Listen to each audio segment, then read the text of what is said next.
noches. ¿A dónde nos sintoniza?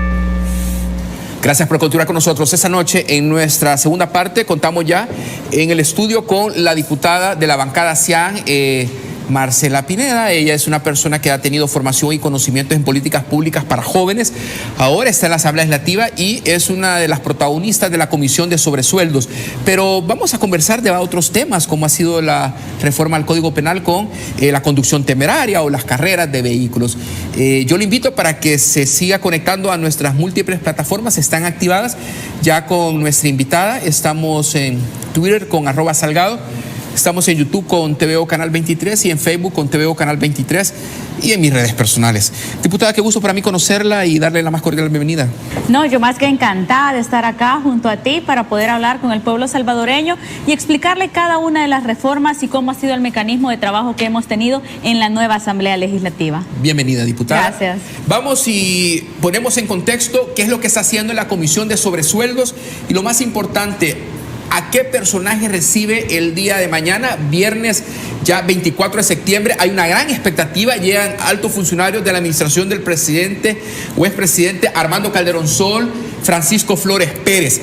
Veamos de quién se trata.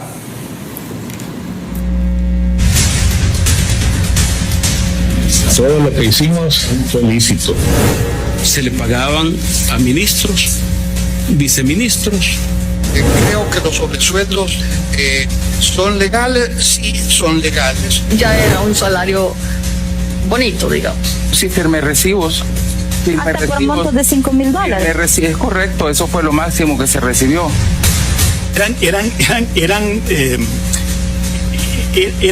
tan poco el dinero que tenía que ver con esto, que le soy franco, no es una cosa que está en mi memoria.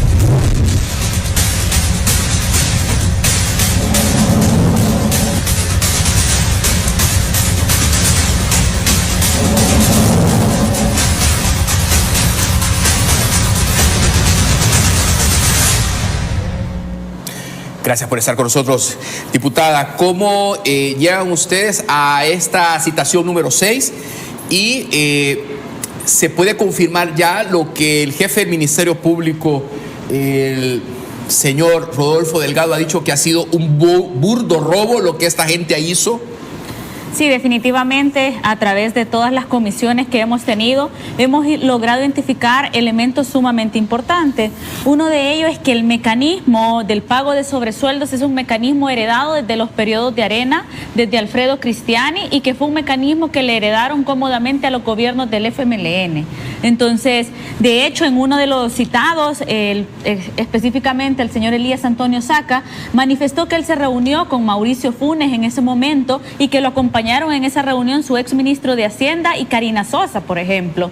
Y es a ellos quienes se les traslada este mecanismo de corrupción, se les explica cómo se les pagaba el sobresueldo, se les explica que este dinero venía de los gastos reservados y ellos, en lugar de denunciarlo, simplemente se acoplaron y empezaron a robar más. Entonces, vemos cómo este mecanismo de pago de sobresueldos producto de los gastos reservados es un mecanismo que se origina desde Alfredo Cristiani o desde muchísimo antes de Alfredo Cristiani, se viene heredando y perfeccionando. Entonces, en ese mismo hilo conductor de actores claves y actores principales que se han tenido citados en la comisión es que nosotros llegamos a la conclusión que era necesario citar a ambas personas que llegan mañana. Uno era el tesorero de Casa Presidencial, para que nos pueda explicar cómo funcionaba la UFI, cómo se le distribuía el pago de los salarios de los sobresueldos a estas personas.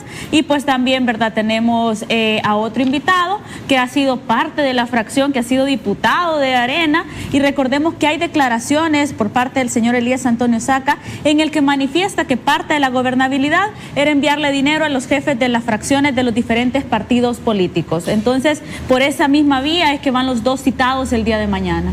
Ustedes, cuando hay sesiones plenarias y anticipan que va a haber citaciones en la Comisión de Sobresueldos, no sé, pero lo dicen, ahora no van a dormir, van a estar nerviosos. Entonces, cuando uno tiene presente la figura, el trabajo público, la academia que ha desarrollado Rolando Alvarenga como viceministro de Economía, como secretario jurídico, de Francisco Flores Pérez, como diputado, como jefe de fracción, como parte del COENA, y uno se preguntará, ¿es importante este testimonio? ¿Tienen ustedes alguna experticia, algún indicio que él puede confirmar, puede aportar, puede esclarecerle al pueblo salvadoreño qué fue lo que pasó, qué fue lo que él pudo haber recibido o que pudo haber visto pasar? O trasladar. Exacto. Exacto. Es que es en esa misma lógica que cada testimonio nos va brindando a nosotros cierta información que es de carácter importante. Por ejemplo, los anteriores citados manifestaron que era un mecanismo cuando llegó Calderón Sol que ya existía. De hecho, hubo una transformación total porque manifestaban que en tiempos de Calderón Sol se mantenía en una bóveda y que era dinero en efectivo que tomaba y lo entregaba y lo distribuía.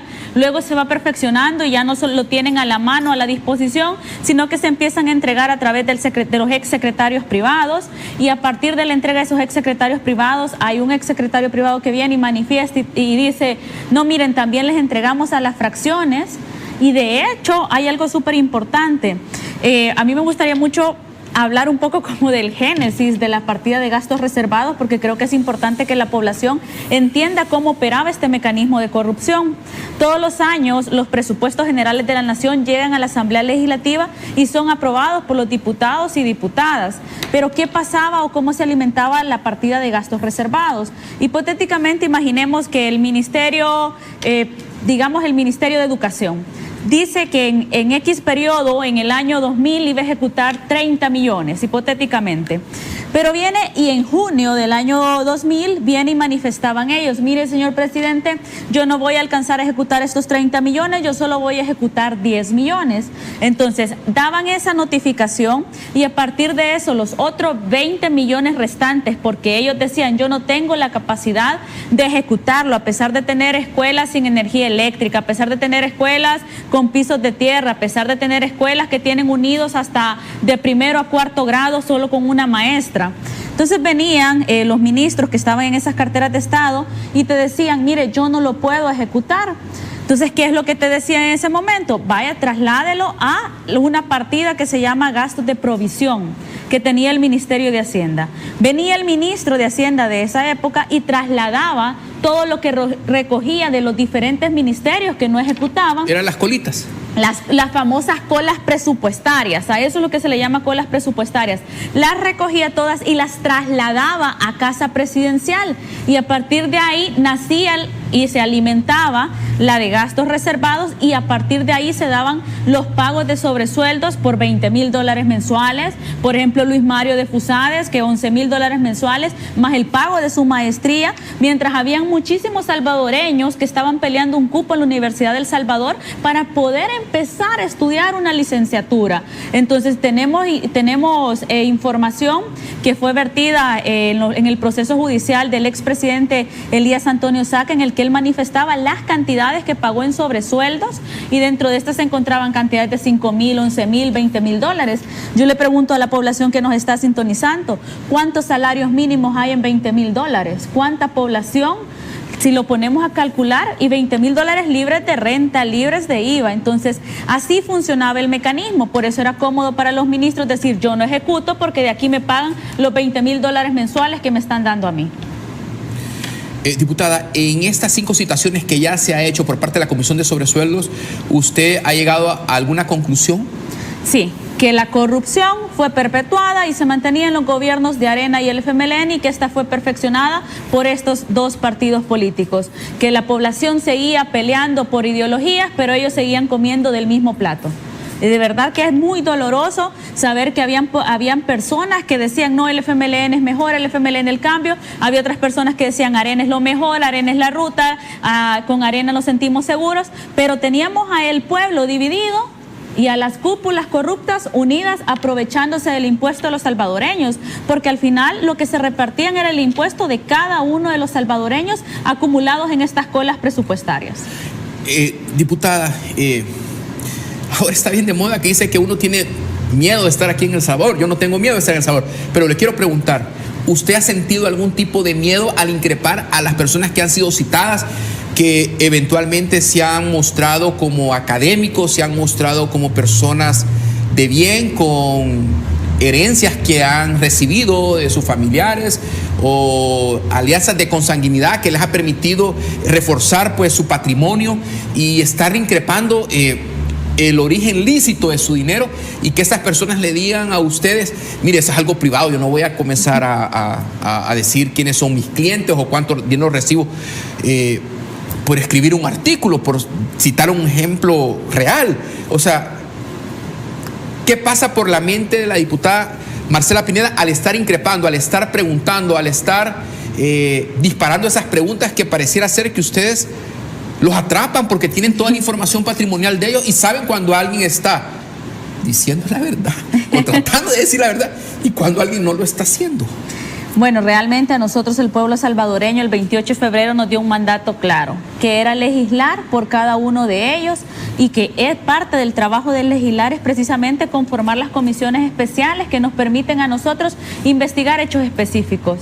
Creo que la fuerza de decir que representamos al pueblo salvadoreño nos llena de valor a nosotros al poder enfrentarnos a estas grandes maquinarias de corrupción y estos mecanismos de corrupción, porque yo quiero señalar algo sumamente importante. La bancada de diputados de Nuevas Ideas está conformada, y yo siempre lo he dicho, conformada por hombres y mujeres valientes, que no le tienen temor a la corrupción, que no le tienen temor a realizar las denuncias, y nosotros estamos claros. Nosotros hemos venido acá a desmantelar lo que por años le ha venido robando a los salvadoreños las oportunidades. Nosotros no tenemos por qué sentir miedo, al contrario, nosotros nos sentimos seguros y reforzados, porque nosotros a quien nos debemos es a la población. Quienes tienen que tener miedo son los corruptos que le robaron, porque después de la reforma al artículo 32 y los delitos de corrupción no van a prescribir, ellos sí no van a dormir, porque yo les aseguro que van a devolver todo lo que le han robado al pueblo salvadoreño. Comprendo. La encargada de negocios de la Embajada de Estados Unidos dijo esta semana que ante las constantes preguntas que por qué no se incluyen personas señaladas, incluso procesadas por delitos de cuello blanco, corrupción en la lista Engel, ella aclaraba que esta normativa es una nueva ley. Y entonces, a partir de la vigencia de esa ley, se están haciendo las actualizaciones de las listas. Dicho lo anterior, el trabajo que está haciendo la Comisión de Sobresueldos y la comisión que investiga donaciones a las asociaciones y fundaciones, ¿no son anacrónicas? No, yo creo que hay que señalar algo sumamente importante. La corrupción ha estado por años disfrazada de diferentes maneras, en sobresueldos, en ONGs fachadas, en expresidentes, en exvicepresidentes, y nadie había tenido el valor, e inclusive la corrupción también se podía considerar cuando se ponían fiscales como el ex fiscal Arenero, que no tenía el valor de poder investigar a sus principales financistas, que no tenía el valor de investigar a Alfredo Cristiani por todos los robos que hizo, que no tenía el valor de investigar a Luis Mario Rodríguez, que no tenía el valor de investigar inclusive a fundaciones como FUSADES, después de la gran malversación que han hecho con el caso de Infocentro, por ejemplo. No tenía el valor de poder realizar esas investigaciones. Tenías toda una institucionalidad en completo silencio. ¿Y el silencio qué era lo que te vendía? No pasa nada en El Salvador. Los únicos ladrones son las personas pobres que roban para tener que comer, porque nosotros que estamos acá representándoles no robamos. Cuando atrás de la cortina estaban llenando sus bolsillos con el dinero del pueblo salvadoreño. De verdad que yo espero que, y muchos salvadoreños lo sabemos, la verdadera lista de corruptos está conformada por personeros de Arena y el FMLN, que por años se valieron del silencio institucional de diferentes ministerios que estaban obligados por Constitución a investigar y perseguir el posible cometimiento de hechos delictivos. Y ahí tenemos una Corte Suprema de Justicia totalmente callada, teníamos un fiscal totalmente callado, teníamos jueces que a la población, que al que robaba una gallina le ponían 15 años de cárcel, pero al que se robaba 200, 300 millones de dólares les dábamos 8, y con buena conducta se lo reducimos a la mitad. Comprendo. Diputada, usted ha tenido actividad tanto en el Ministerio de Hacienda como en Ministerio Público con un aviso por FUSADES. Sí. FUSADES ha respondido casi en tiempo real ante los movimientos que han hecho ustedes como bancada Cian. Les ha dicho FUSADES tanto al gobierno del presidente Nayib Bukele como a la bancada Cian que ustedes quieren destruirlos, que ustedes quieren cerrar esa institución, que es una institución que nace casi de la filantropía por personas que consideran importante el desarrollo económico y social del país y que por 38 años ha aportado a El Salvador con insumos de grandes economistas, grandes personas que a nivel internacional han sido pioneros tanto en la protección y la conservación del medio ambiente, en seguridad ciudadana y, por qué no decirlo, en economía con Sebastián Edwards. Tienen una fascinación económicamente. Ellos tuvieron mucho que ver por el señor Carmelo, que vino de Chile a imponer las AFP y ahora son lo que todos sabemos que son. Yo le quiero preguntar, ¿usted tiene un odio contra FUSADES? ¿Usted quiere destruir a la junta directiva de FUSADES, que cuando da conferencias de prensa defendiéndose no convoca al doctor Luis Mario Rodríguez? No, y yo no quiero que usted se ría, porque estoy tratando de retomar lo que ellos han dicho en las conferencias de prensa. No, yo lo entiendo. Lo que sucede es que de verdad la lucha contra la corrupción ha iniciado. Quizás es necesario que el pueblo salvadoreño conozca el génesis. Usted mismo lo manifestó, FUSADES tiene cierta fascinación con el tema de Chile. De hecho, una delegación de FUSADES viajó a Chile para aprender el famoso milagro económico chileno, que consistía en aprender cómo privatizar cada uno de los recursos del pueblo salvadoreño. Y de verdad que, bueno, aprovecho el comercial. Ahí en mis redes sociales hay un pequeño video colgado en el que explica el nacimiento de FUSADES. FUSADES nace en 1983. En 1984, FUSADES viene y solicita al Ministerio de Hacienda que se le otorgue la calidad de utilidad pública. Utilidad pública significa que yo, como fundación, asociación, no voy a pagar impuestos porque estoy al servicio de la población. Bien, en ese momento uno de los fundadores de FUSADES es Alfredo Cristiani. Cuando Alfredo Cristiani llega al poder, inclusive pone dentro de su gabinete económico personas que fueron a la delegación, que fueron a Chile y aprendieron el famoso milagro económico que estaba sucediendo en Chile. Los Catboy. Cabal, exacto, que consistía en la privatización de los recursos de Estado. A partir de eso, insertar personeros de FUSADES dentro del gabinete económico. La ruta que ellos ocupaban simplemente era la privatización, y de hecho ellos decían, para problemas públicos, soluciones privadas. Okay. Entonces, bajo ese lema, empiezan a privatizar cada uno de los recursos del pueblo salvadoreño. De verdad que para mí no es tener una fuente de iluminación cuando se trata de perjudicar al pueblo salvadoreño con el tema de las AFP, por ejemplo. Y va un poco más allá. FUSADES se fue colocando en diferentes espacios de toma de decisión. Viene, y en esa misma época en la que FUSADES, a la par de asesorar los gobiernos de Arena, crea una microfinanciera, la famosa Propemi, que se encargaba de dar préstamos a los micro y pequeños empresarios, que ahí nace la primera pregunta. ¿De qué fondo se creó Propemi? Si fueron fondos de la cooperación, y quiero que eso el pueblo salvadoreño que nos está sintonizando tenga eso en la mente. ¿De qué fondo nace Propemi? A partir de ahí, Propemi empieza a dar créditos con el misma tasa de interés que le estaban dando otros bancos de la zona. Pero ¿qué es lo especial de Propemi? Como Propemi nace bajo la gran figura de FUSADES, viene FUSADES y te dice, yo no te voy a pagar impuestos porque yo soy una fundación que está ayudándole a la población salvadoreña. Viene y funciona Propemi desde la época del 86 y es vendida en el 2007 por más de $50 millones. Viene FUSADES, toma esos más de $50 millones y lo traslada a un paraíso fiscal. Por paraíso fiscal debemos de entender que son aquellos espacios donde la tributación es nula o muy baja. Y no lo mandan para ahorrar, lo mandan para ponerlo a trabajar en 2 empresas en el exterior. Entonces viene en esa misma época en la que FUSADES está evadiendo el pago de impuestos, más de 3.8 millones en conceptos de renta IVA, le está diciendo a El Salvador en uno de sus boletines, y a la población lo puede buscar, y dicen, para que El Salvador se vuelva atractivo hay que disminuir sus tasas tributarias. Vienen los gobiernos, le hacen caso, los disminuyen, pero ellos, a pesar que se disminuyeron, sacan su dinero para trabajarlo. Mientras nosotros estamos hablando de FUSADES en este momento, ellos están generando utilidades.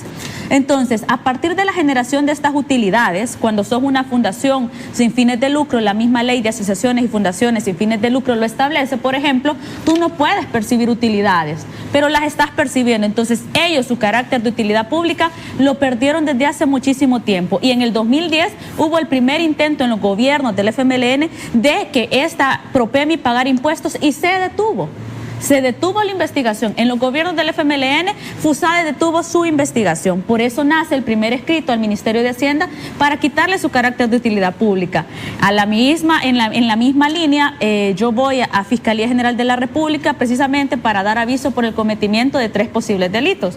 La evasión de impuestos, el lavado de dinero, porque si PROPEMI nació con fondos de cooperación, ¿por qué lo venden y sacan esta ganancia? La cooperación sí te dice a ti, mira, te voy a dar para que levantes este edificio, tú lo levantas, pero no lo vas a vender y te vas a quedar con el dinero. Pero ellos sí lo vendieron y se quedaron con el dinero, lavado de dinero. Y también por qué FUSADES en aquella época, cuando sugirió privatizar Antel y se crearon los famosos fondos Fantel y se creó dentro de una línea de Fantel la ejecución de los infocentros, viene y le dicen, miren, para que supervise, para que esta entidad se le adjudique los proyectos, vamos a crear una junta directiva que va a estar constituida por X ministerio y 2 miembros de sociedad civil. ¿Y de dónde salen estos miembros? Son miembros de FUSADES. Viene y 4 meses antes de la privatización de Fantel se crea Infocentros SADCB con miembros fundadores de FUSADES. Viene la junta directiva en ese momento y te dice, mira, yo te adjudico a ti Infocentro porque sos el único que tiene capacidad de desarrollar este proyecto. Miembros fundadores de FUSADES dentro de la junta directiva, que son los encargados de adjudicar, le adjudican a una asociación creada también por fundadores de FUSADES. Ellos fueron condenados. Esa junta directiva de Infocentro han sido condenados. Es que ahí es donde empieza la investigación. Y es cuando viene y te dice, bueno, ¿quiénes tomaron la decisión y cómo va un poquito más allá esta investigación? ¿Cuáles son los efectos? Porque de los 10 millones que le entregaron a Infocentro y que tenían que tener 100 Infocentros por un tiempo determinado, solo se quedaron con 9. Y es ahí donde tenemos quién tomó la decisión. Y es por eso que se da aviso a la Fiscalía, por el hecho de haber distribuido, por haber enviado su dinero a un paraíso fiscal, por no tributar, precisamente por la toma de decisiones que tienen esos casos. Y FUSADES, tú lo sabes perfectamente, FUSADES ha estado en muchísimos espacios de toma de decisión, a donde el pueblo y a donde el dinero de los salvadoreños se ha visto involucrado. Comprendo. Esta acción que ustedes tienen de recuperar lo que se ha perdido, o no sé si puedo decirlo, si se ha robado, pues porque están investigando. Exacto. No lo sé. No es una cuestión per se a esta junta directiva de FUSADES actual, sino quienes eran responsables cuando se hizo la operación de la venta de PROPEMI. Es que, de hecho, creo que hay que tener un principio claro. Nosotros no perseguimos... personas. No, nosotros no perseguimos... instituciones o personas jurídicas, sino que se persiguen las personas naturales, es decir, seres humanos como tú y yo. Claro. No el eslogan, no la personería jurídica. Porque ellos así lo están tomando. Exacto. No, ese es un error de ellos, pues no entiendo cómo es que si hay tantos iluminados. Y habla que son 38 años de trabajo, 38 años de servicio y de desarrollo económico, social para el país, tanto que se ha ayudado. Bueno, pues como te digo, nuestra función es dar aviso a la Fiscalía, parte de los derechos constitucionales que tenemos como salvadoreños, cualquier salvadoreño, parte de sus derechos constitucionales es dar aviso a la Fiscalía cuando se tiene conocimiento del posible cometimiento de un delito. Comprendo. Entonces, a partir de eso, ocupando mi derecho constitucional, es que yo doy aviso al posible cometimiento de un delito. Yo no soy Fiscalía para perseguirlo, yo soy una ciudadana común y corriente que lo único que quiere es que haya justicia para los salvadoreños. Diputada, se me acabó el tiempo, pero yo quería hablar con usted sobre la reforma al Código Penal. Sí, claro. ¿Cuál es, como usted bien dice, la génesis de esta reforma y qué es lo que busca con el incremento de estas penas de 5 a 8 y de 2 a 6?